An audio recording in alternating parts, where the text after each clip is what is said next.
Korps Garda Revolusi Iran merilis rekaman serangan balasan. Rudal diluncurkan ke target AS sebagai tanggapan atas serangan terhadap wilayah Iran. IRGC menuliskan respon atas nama para pembela ekonomi, pelabuhan Iran dan pelabuhan Syahid Rajai di Bandara Abbas. IRGC mengatakan telah menargetkan 85 lokasi infrastruktur militer AS, utama di negara Teluk, termasuk di Bahrain dan Kuwait. Pengumuman itu disampaikan setelah Senkom mengklaim telah menyelesaikan gelombang serangan ofensif baru terhadap Iran pada 7 Juli.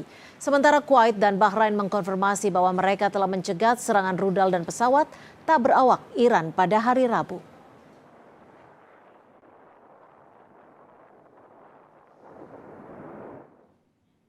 Presiden Donald Trump mengklaim Amerika Serikat sudah menang secara militer setelah melancarkan serangan lebih lanjut terhadap Iran pada hari Kamis. I don't know. Would win it very quickly. It's another way of doing it. We have many ways we can win, but we've already won militarily. They have very little. They have very little left, and they want to make a deal so badly. They called a little while ago. They want to make a deal so badly. I just don't know if they're worthy of making a deal. I don't know that they're going to honor the deal. It's sort of crazy, to be honest with you.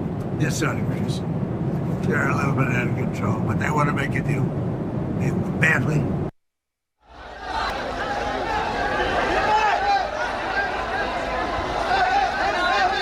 Warga Irak menghadiri prosesi pemakaman mendiang mantan pemimpin tertinggi Iran Ali Khamenei di kota suci Najaf pada hari Rabu waktu setempat. Warga mengiringi truk yang membawa peti jenazah Khamenei bersama dengan beberapa anggota keluarganya. Pelayat yang memenuhi jalanan kota Najaf juga mengibarkan bendera Irak dan Iran sebagai bentuk penghormatan terakhir.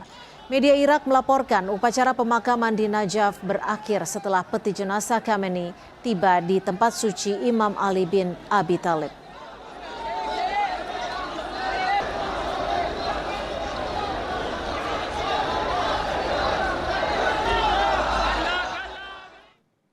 Di tengah proses pemakaman Ali Khamenei, Amerika Serikat kembali meluncurkan serangan ke Iran.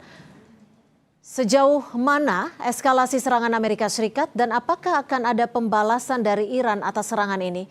Kita bahas bersama dengan peneliti senior Indo-Pacific Strategic Intelligence Fauzia Cempaka Timur.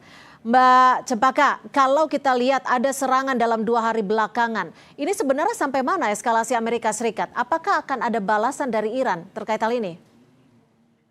Betul Mbak Cynthia, betul. Jadi kita lihat memang dari MOU yang ditandatangani tanggal 17 Juni 2026 ini memang sangat rapuh begitu ya. Dan pola ini sebenarnya sangat berulang dari kita lihat pada akhir Juni lalu penyerangan ke kapal Ever Lovely, lalu saat ini ada pola yang berulang yang dilakukan oleh IRGC dengan melakukan penembakan rudal ke 3, jadi bukan 1 tapi 3 kapal komersial yang yaitu di dekat perairan Oman. Problemnya tentu masih sama dengan ketika penyerangan atau penembakan rudal ke Ever Lovely, yaitu adalah karena kapal tersebut insist atau tetap ingin melewati jalur perairan Oman, bukan perairan yang ditetapkan oleh Iran begitu. Nah, dalam konteks ini tentu saja yang menjadi masalah adalah perbedaan sudut pandang antara persepsi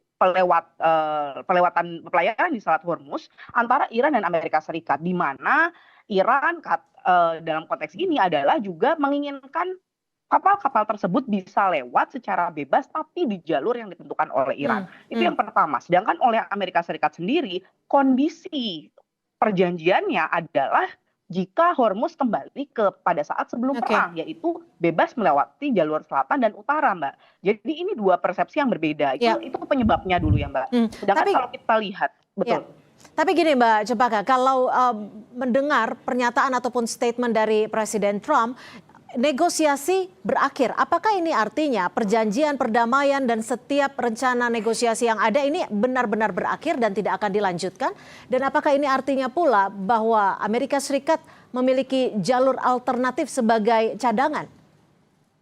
Tentu kalau pertanyaan pertama apakah ini akan bereskalasi, saya akan melihat bagaimana juga pandangan dari anggota NATO, karena kita harus ingat bahwa saat ini Amerika Serikat tentu juga perlu menunjukkan kekuatan, Mbak. Karena saat ini Amerika Serikat duduk bersama anggota NATO, dan salah satu hasil yang saya bisa lihat ketika penyerangan Amerika Serikat ke setidaknya 80 target Iran yang dilaksanakan pada tanggal 7 Juli lalu, dan juga bahkan gelombang kedua yang lebih besar 4 hingga 5 kali lipat begitu Mbak di tanggal 8 Juli, ini menunjukkan bagaimana saat ini sudah ada statement mendukung dari negara-negara anggota NATO sendiri, meskipun mereka tidak menyatakan untuk mendukung secara fisik atau militer, tetapi memang dukungan secara verbal setidaknya pada beberapa anggota NATO itu dimiliki. Nah, ini sebenarnya menurut saya juga bagian dari dominance escalation, yang artinya adalah eskalasi dominan yang dimana Amerika Serikat ingin menunjukkan bahwa bukan menjadi pihak yang kalah. Jadi sebenarnya kita tahu bahwa MOU yang ditandatangani 17 Juni ini masih punya waktu 60 hari, Mbak. Nah, jadi bukan pola yang finish atau pola yang selesai dan definite begitu. Jadi mungkin saja jika terjadi eskalasi. Apalagi kita juga mengingat bahwa Iran sendiri memiliki pola yang retaliasi begitu. Jadi ketika diserang dia akan menyerang balik. Nah, gini Mbak Cempaka, ini kan prosesi pemakaman Ali Khamenei juga berlangsung. Ketika prosesi pemakaman ini selesai dilakukan, apakah ini artinya Iran akan melakukan serangan balik? Dan jika pun iya, negara mana yang akan pertama kali diserang Iran?